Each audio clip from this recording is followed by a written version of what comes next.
Good morning. Welcome to Books at the Bottom of the Stairs. My name's Lorene. Welcome back. The summer is over for those of us who have a September schedule. And I will say, I no longer have a September schedule for the first time in probably 60 years. My life is not dependent on a September start. I'm not going to school, none of the kids are going to school. Steve's retired as of yesterday. So exciting. Actually, I don't know why I'm excited, because actually nothing has changed between Sunday and Monday. It's exactly the same. It's the theory.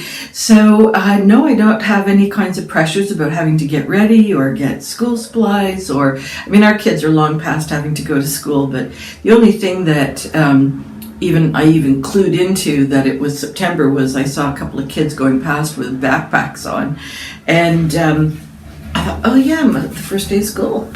So I have quite a pile of books, and I'm just going to go through them, whatever order they're in, and just chat. So it could be a long one, and I'm just doing it off the cuff. So also it could be totally dithery. John Scalzi, did I say that right? Yeah, John Scalzi, Old Man's War. I've read two of his books prior to this, and let me just see if I can quickly grab them. Agent to the Stars was pretty good, and Starter Villain I really enjoyed. Both of those two I did speak about here and really enjoyed them. This one, no. It's about a man who's called John Perry, turned 75, and on your 75th birthday in this alternative world based on Earth, you can sign up to join the Defense Force. And so people think that they are joining the Army and are going to be adding their sort of 75 years of knowledge to whatever's happening on these Army units. That's not what I want to say, but I don't know the right words. So they're going to leave Earth, and they're going to sort of get to a recruiting place, and they are going to be retrained to be part of the incoming military, and there's a lot of military action in the different universes. So there's it's universe travel, and sometimes there's time changes as well, because when you go into a new universe, you're not necessarily the same as the universe you came from. That kind of rhetoric happens a little bit in the book. What happens, of course, is that there is almost no information to the people who are still on Earth and are making this decision to be recruited into the Army. And so things happen that they were really not expecting.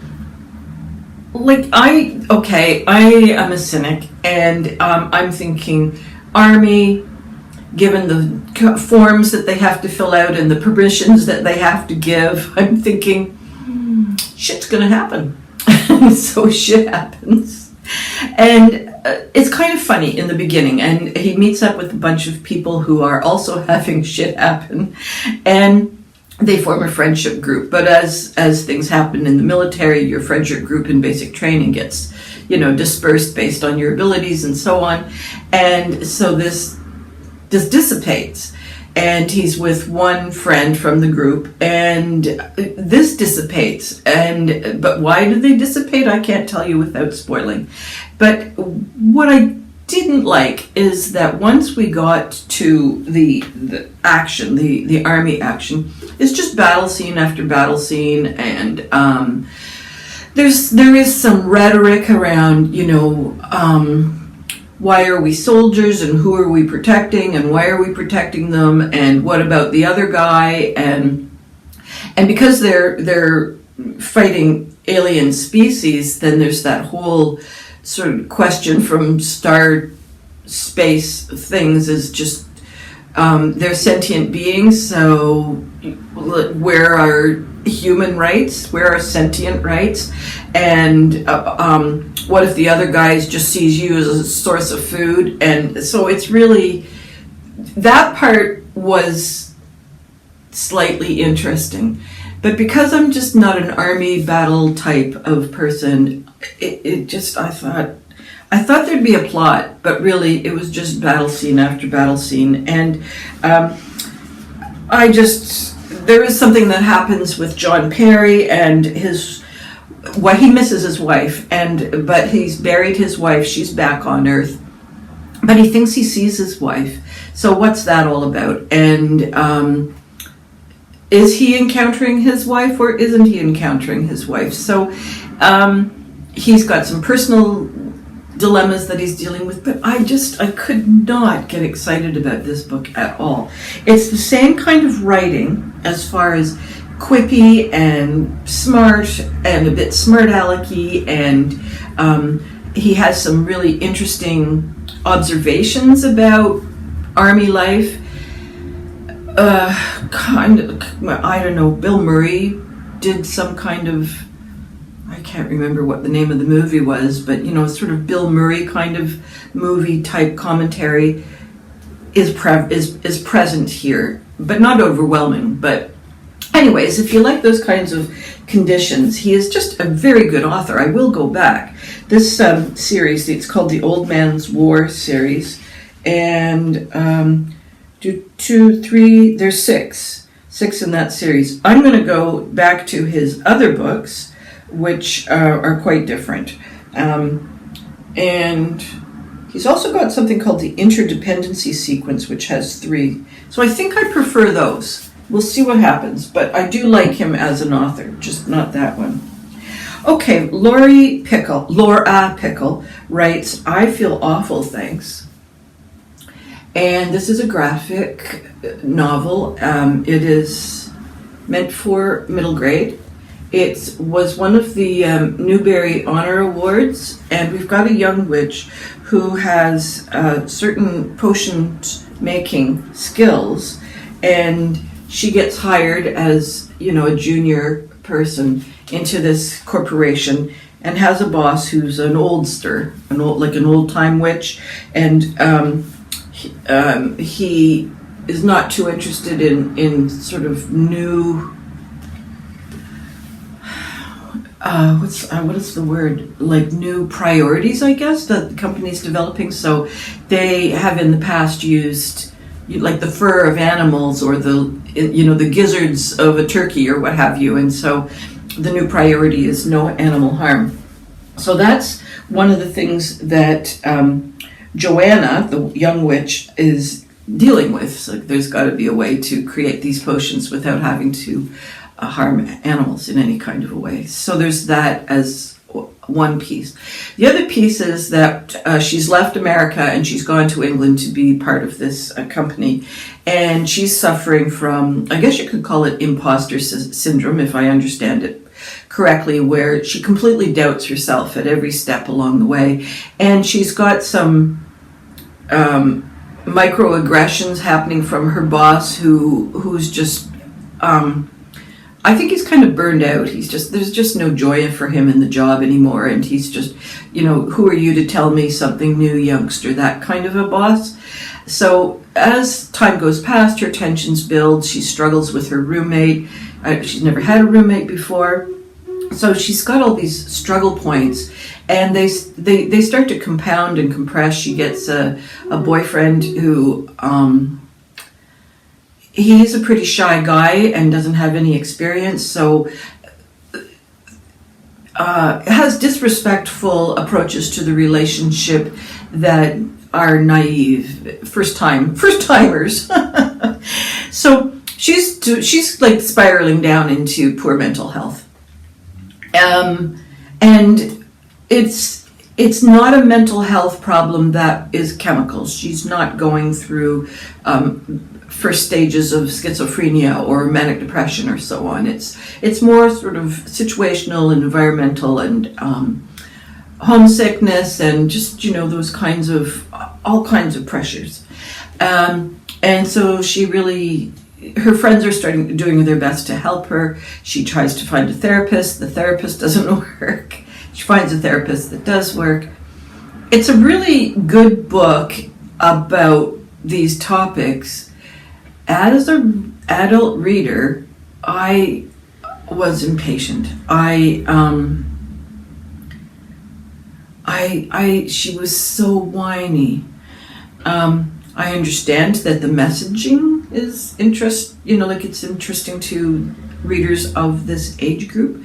And I think because it's a witch and because it's a bit lighthearted, one of the things that I've noticed whenever an author uses alternative beings, then they can hit a topic subject that becomes somewhat other, so that the reader can, if you're a person who's suffering from anxiety or something, you're not having a tight relationship with the book and being triggered. So by having this kind of intermediary witch person having all these emotions, the reader can sit back and go, but it's not me, it's a witch. But still take away quite a lot of information on possible methods to deal with things. Also, scenarios that a child might be bumping into. She's got a lot of things happening. A young reader maybe only has one trigger, like maybe it's the sports or the sports parents, or maybe it's just handling tests, and that drives the anxiety. She's got a lot that's driving the anxiety. So I think it's probably a very good book. If it was a Newbery book, there were good reasons why it was chosen. As a reader coming at it with years of experience reading for this age group, it's just too much of the same thing for me. So I'm the wrong reader for this book. Would I recommend it? I would recommend it. Yes, I would recommend it. Okay, another one that was a middle reader book is Trowbridge Road by Marcella Pixley. This was a book that I mostly liked. Just got the shiny cover going there. It's got a nice little cover, doesn't it? Well, what we have is Trowbridge Road, which is a suburban street, and there's a young girl there whose nickname is Junebug, and a boy moves in down the road, Ziggy. Junebug's mom is having increasing agoraphobia and germ phobia. Junebug's dad has passed away from AIDS. This is in the early days of AIDS. People don't know how it was transmitted. And Junebug's mom was already a very anxious person about germs to begin with, and had certain OCD problems before Dad passed away. And Mom took care of Dad, but it was super traumatic because this was not a supported death.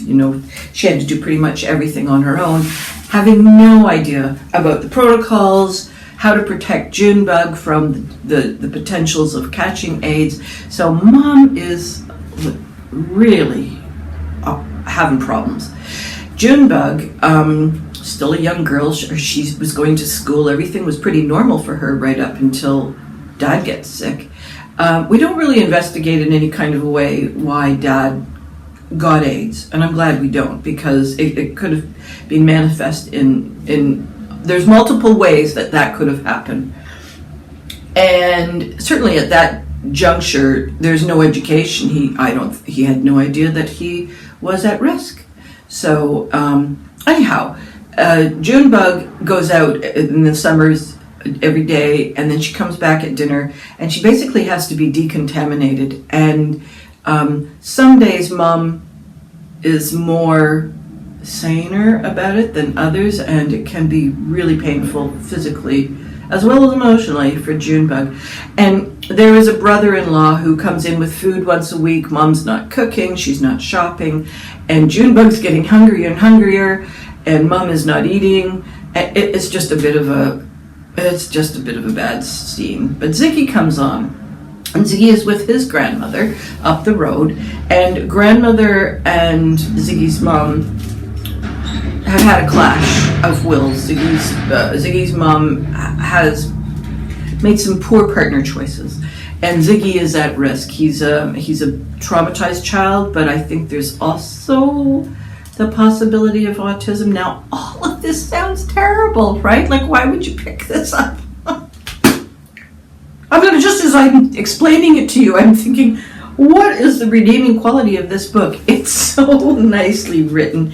Ziggy and Junebug and Grandma and a few other supporting characters all create this safe haven, and they eventually there's safety for everybody, but it's not an easy journey, and it is very well written. And Ziggy also has a pet ferret.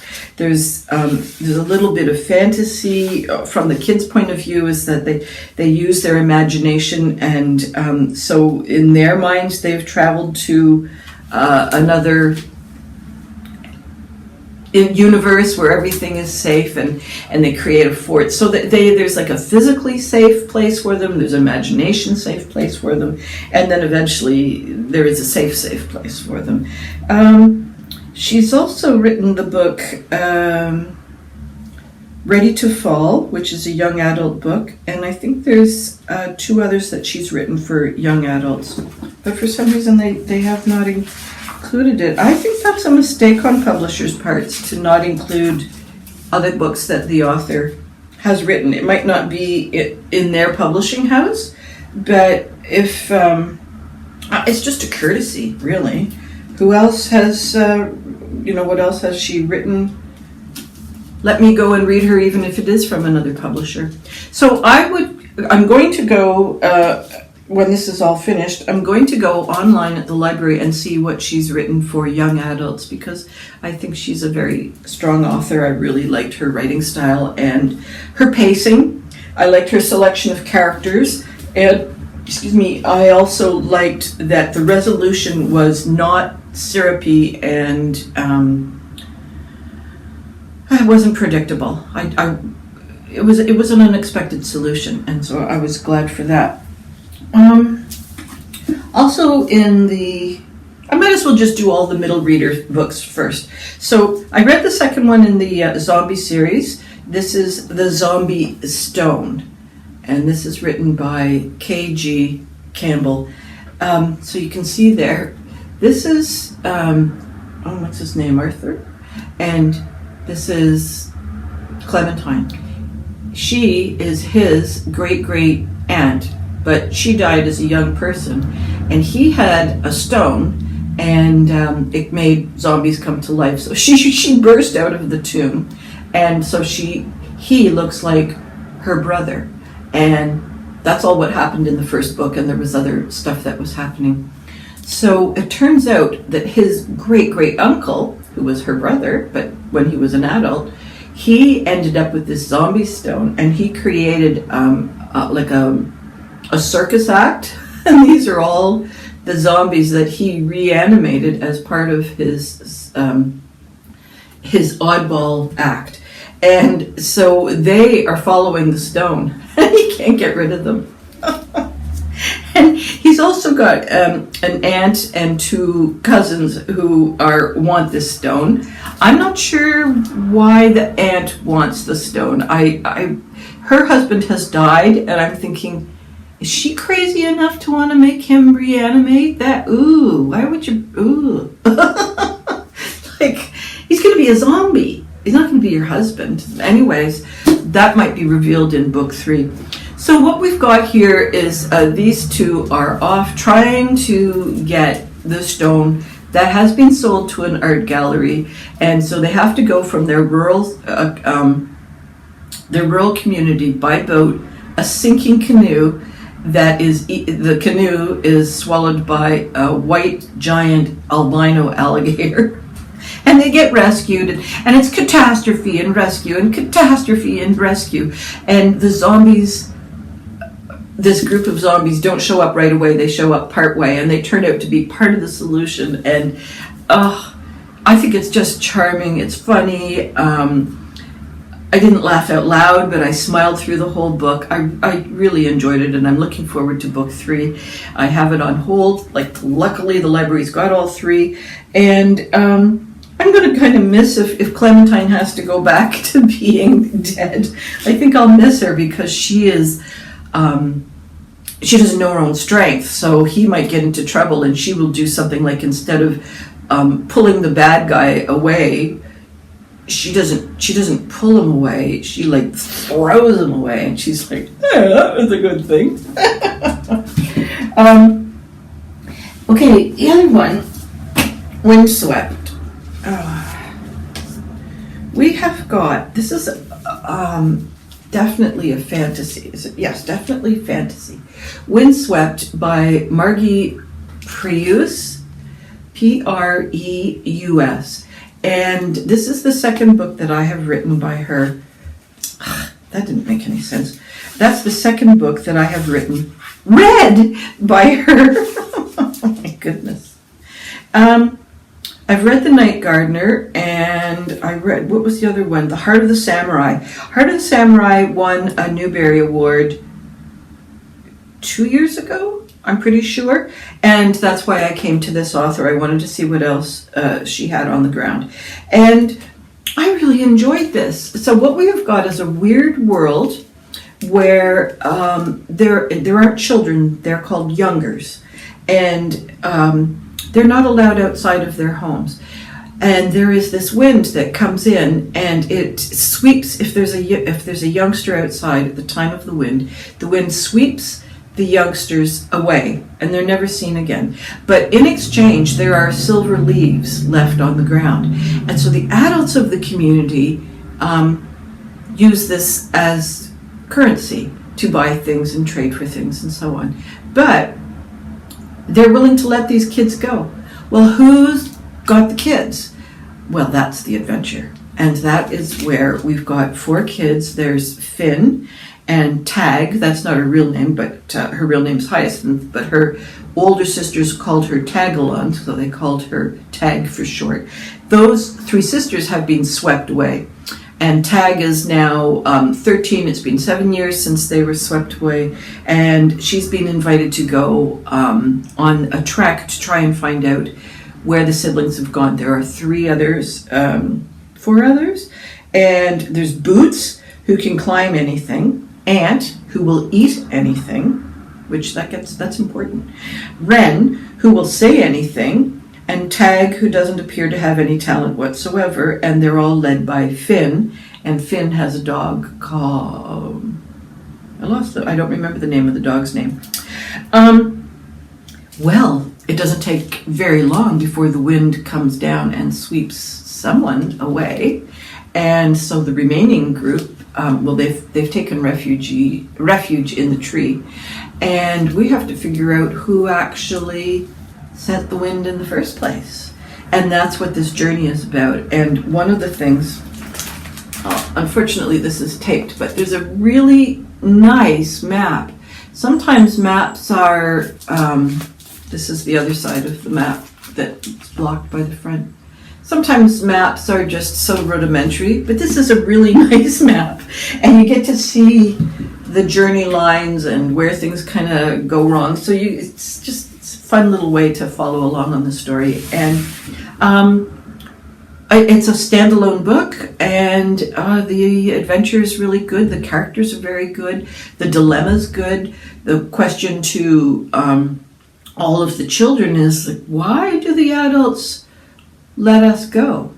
Now, the individual families aren't necessarily letting their children go in order to, they don't necessarily get the silver leaves, the family that's lost a child. It's just whoever gets to the wind's leaves first, wherever they've been strewn, they get the money. So it's not like you see your kid leave and then you run out and grab the money. It's like, oh my God, my child is missing, or my children are missing. And so the families, with all the remaining siblings, or children generally, they're locked inside. They're not allowed to come out. It seems that once kids are 15 years of age, it's no longer a dilemma.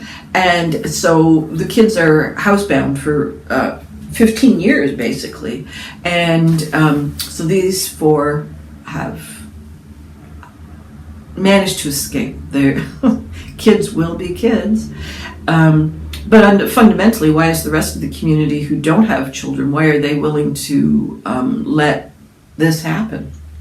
So there's a question about that that's, the town council needs to address. But, town council, so there's, excuse me, there's a lot of satire about town councils. Pardon me. Town councils and their skill at making decisions. Okay, this is another book that is completely different. It's Bear by Marian Engel. And this was written in, was it in the 50s? I had read so many books that I'm not sure now. No, had to have been in the 70s. I remember reading this as, I don't think it was part of my university. I think it was after university. This is a weird book, but it's also super good. Marian Engel is a super duper good writer, and she really knows how to craft a sentence and a paragraph. You really know you're there. She's very observant about nature. And we've got this woman who's an archivist, and the archive that she works for has received a property from a family that colonized a certain section of Canada up towards the Sault Ste. Marie area. And so the house, the property, and the contents of the house, and all the books, everything has been gifted to this archive. And so once all the legal wrangling is over, she has been sent to look after it, to see what it is. And goodness sakes, what is her name? Well, while I'm looking for the name. It's a part unlikely love story, part feminist folktale. Bear dares its readers to consider their intimacy with the land and recognize those it once belonged to. It blends realism and fable. I'm not sure. We must get her name. We must. Over the years, I always say Lou, L-O-U. I always say I should put the main characters' names on a sticky on the front of the book, but I never do. Someone's at the door.